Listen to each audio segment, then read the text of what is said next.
कारण मला खरंच वाटलं होतं जामनेरमध्ये आल्यानंतर ज्यांची महाराष्ट्राच्या खरं तर 2014 नंतर समाजकारणात राजकारणात संकट मोचक म्हणून प्रतिमा आहे. मी येत होतो, मी खरं पत्रकार बांधवांना खरं सांगतो, मी विचार करत होतो, अरे 6 टर्म 30 वर्ष झाल्यानंतर या मतदारसंघात जाऊन नेमकं बोलायचं काय. शिवस्वराज्य यात्रा जेव्हा आली तेव्हा कळलं नक्की काय बोलायचं असेल. आणि तेवढाच माझ्या समोर तो व्हिडिओ आला ज्याचा मगाशी सतीश अण्णांनी उल्लेख केला.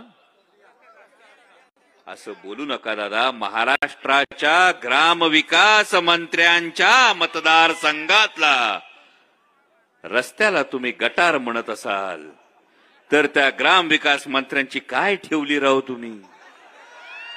याचा काहीतरी विचार. मी नाही ते बोलले, मी फक्त तुमच्यापर्यंत पोहोचवलंय. आणि जेव्हा मी हा विचार करत होतो की नेमकं काय जाऊन बोलायचं जामनेरमध्ये, तेव्हा माझ्या समोर एक व्हिडिओ आला. एका मित्राने व्हिडिओ पाठवला. अरे बघ म्हणे व्हिडिओ का बहुतेक तुझ्या महत्वाच्या कामाचा असेल. मी म्हटलं असा कुठला व्हिडिओ कामाचा असेल. कुठल्या तरी बाईकवर दोन्ही पाय एका बाजूला टाकून एक माणूस गायगायनी चाललाय असा कुठला व्हिडिओ. म्हटलं कोणाचा व्हिडिओ पाठवलाय बाबा.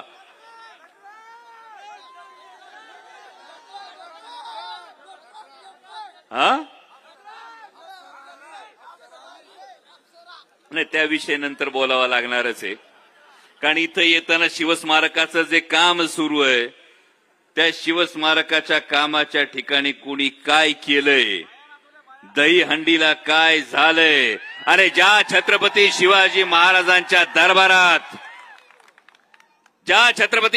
महाराजांच्या दरबारात कधी नर्तकी नाचली नाही, परस्त्रीला माते समान मानलं गेलं, त्या छत्रपती शिवाजी महाराजांचं स्मारक जिथे बनवणार तिथे दहीहंडीच्या दिवशी जर तुम्ही नर्तकी नाचवणार असाल तर महाराज कसे माफ करतील हा महत्वाचा प्रश्न आहे. आणि जिथं महाराज माफ करत नाही तिथं महाराष्ट्रातली जनता सुट्टी देत नाही.